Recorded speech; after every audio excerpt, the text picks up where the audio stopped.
Welcome to Unsolved Darkness. Have you ever felt like someone was watching you? Not the paranoid, irrational kind of feeling, the real kind.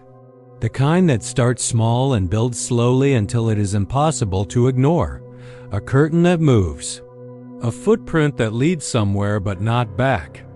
Most people push that feeling down. They tell themselves they are being paranoid. But sometimes the feeling is real. Sometimes someone has been watching you for weeks.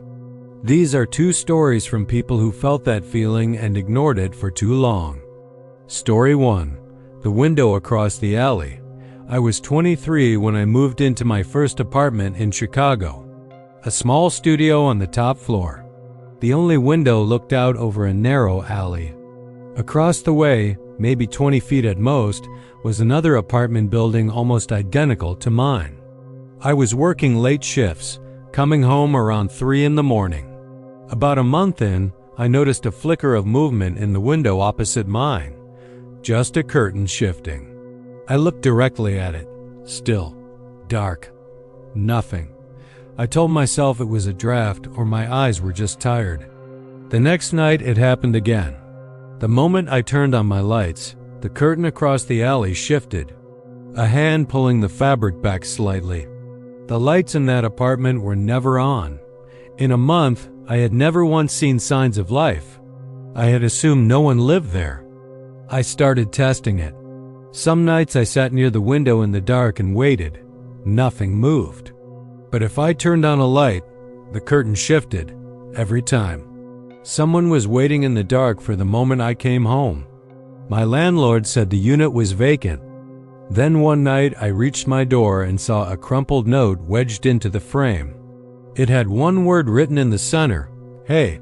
I ran to my window, but the curtain across the alley was still. I left that night. The next day, the landlord unlocked the vacant unit. The apartment was empty, dust on every surface. But in the room facing my window, there was a single metal folding chair, facing the window. I don't know who sat there. I don't know how they got in. I just know they were watching me move around my room for weeks. Story 2. The shed. I was 12 when we moved to rural Oregon, a large piece of land surrounded by dense pine forest. The house was old, built in the 1940s, and 30 feet from the back door sat a rundown shed, neglected and packed with old tools. One night, our dog Max started barking. A serious alarm kind of bark.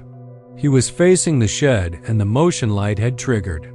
In the morning, my father found footprints in the dirt.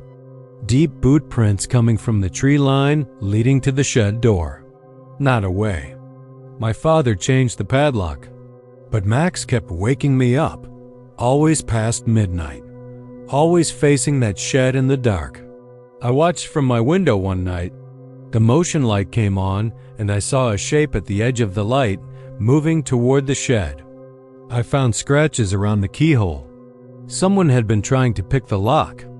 The police found a path worn through the forest. The path had been used enough times that the vegetation had given way. Someone had been staying in the shed for months. We moved that spring. I still wonder how many nights they stood at the edge of the trees, watching our windows. Watching us. Trust the feeling before the proof arrives. Because by the time you have proof, someone has already been watching you for a long time. Check the window across from yours. Know what is in the dark at the edge of your yard. Stay safe and keep your lights on. Don't forget to like, share, and subscribe for more scary stories. Good night.